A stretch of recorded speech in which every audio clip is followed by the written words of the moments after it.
Welcome back to Teshkid FX for another Fantom price prediction update, and in this video I'll be giving you the latest developments that have been happening here on the Fantom chart, which at the time of this recording has lost our key area of support at around the $0.5 mark. We have also lost the 20-day MA here on the 4-hour chart, which is now acting as resistance. We have also continued to obey the ED12 structures, where we have the chances of having seen the low for this higher ED12 count 2, and that whatever we are seeing at the moment could be the start of the formation of this wave 3. And before I get further into the technical analysis and also give you the short-term scenarios that I'm expecting to play out over here, first give this video a thumbs up, subscribe to the channel, and also check out the channel membership, and allow me to continue with the video here on the 4-hour chart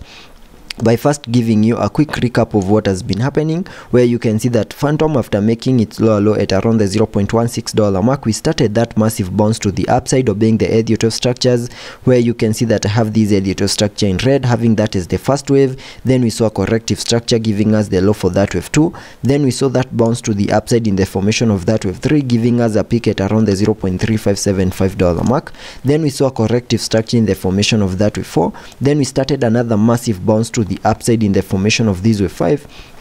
giving us a peak at around the $0.6578 mark. And after seeing the formation of this wave 5, Fantom completed a 5-wave structure to the upside, and also completed an even larger ED12 count 1 to the upside of this ED12 structure right here in yellow. And after seeing the formation of a larger ED12 count 1, whatever we expect next is a corrective structure in the formation of that wave 2, and using the Fibonacci's, connecting them from the low of the first wave to the high of that wave 1,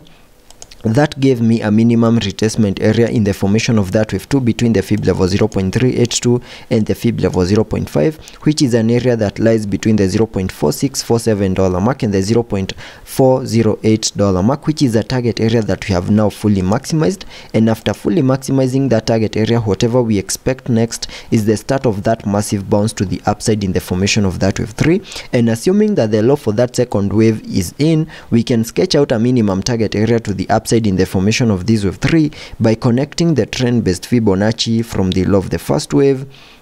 to the high of that wave 1, then dragging the fibs to the low of the second wave, and that gives me a minimum target area to the upside in the formation of that wave 3 at the fib level 1.618, and that is at around the $1.2152 mark, and that is the minimum that we can expect that wave 3 to the upside to do. And in the formation of that wave 3, which is an impulsive wave, I will also be expecting to see a 5-wave structure in formation within the formation of that wave 3, having the wave 5, which is a microwave within the formation of this wave 3, fully maximizing our target areas and also fully maximizing the formation of that wave 3. And I believe we are seeing such a scenario over here, where you can see that after seeing our low in the formation of that wave 2, we saw that bounce giving us a peak at around the $0.6 mark in what I'm terming as that first wave. And after seeing the high for that wave 1,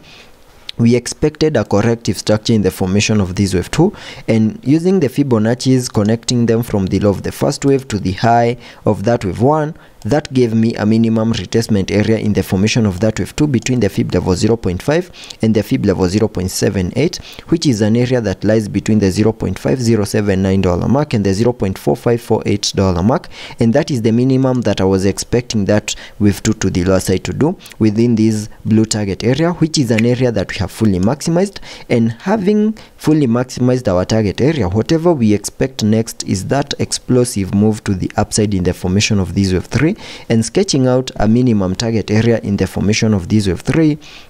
by connecting the trend-based Fibonacci from the low of the first wave to the high of that wave 1, then dragging the fibs to the low of the second wave. That gave me a minimum target area to the upside in the formation of that wave 3 at the fib level 1.618, and that is at around the $0.7419 mark, and that is the minimum that I'm expecting this wave 3 to the upside to do. And that can only happen in case we see a reversal from whatever we are seeing over here, see a break above the 20-day MA, and the moment we see a break above the 20-day MA here on the 4-hour chart, we will have the support that we need for us to continue gearing up and also see a break above our key area of resistance at around the $0.5 mark, and once that happens, then we can expect a retest, then continue gearing up in the formation of that wave 3 to fully maximize our minimum target areas at around the $0.7386 mark. So that is the first possible move that we can expect over here, but we also need to be prepared for a worst case scenario in case the breakdown that we are seeing in the crypto market continues and we continue seeing lower prices, continue holding below the 20-day MA, and also see a break out of this blue target area that I have right here and continue pushing even lower, and also see a 100% retracement in the formation of this wave 2. In case such a move plays out, then the most likely way to view whatever we are seeing over here on the charts, giving us one more new low maybe in the formation of this wave 2, that is a low that is below the low that we made at around the $0.41 mark, then we can term whatever we have over here as a massive ABC corrective structure, giving us one more new low in the formation of that higher Elliot wave count 2. And if that is the case, we can also sketch out a new target area in the formation of that higher Elliot wave count 2 in case the breakdown continues, by connecting the Fibonacci's from the low of the first wave to the high of that wave 1.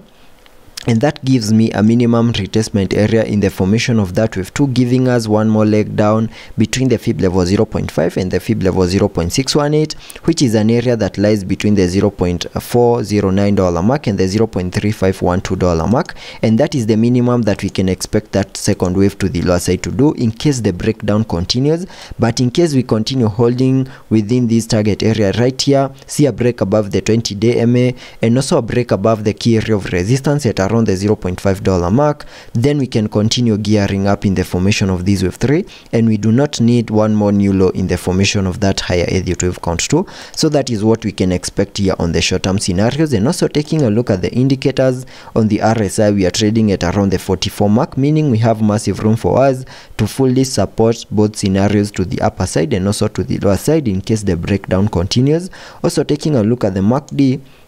here on the MACD, we have been able to print a bullish cross, and we're also seeing an increase in the buying volume, which is a good indication that there are chances of continue gearing up in the formation of that wave 3 and also fully maximize our target areas. So let's be patient and see how that plays out, and I'll be keeping you updated.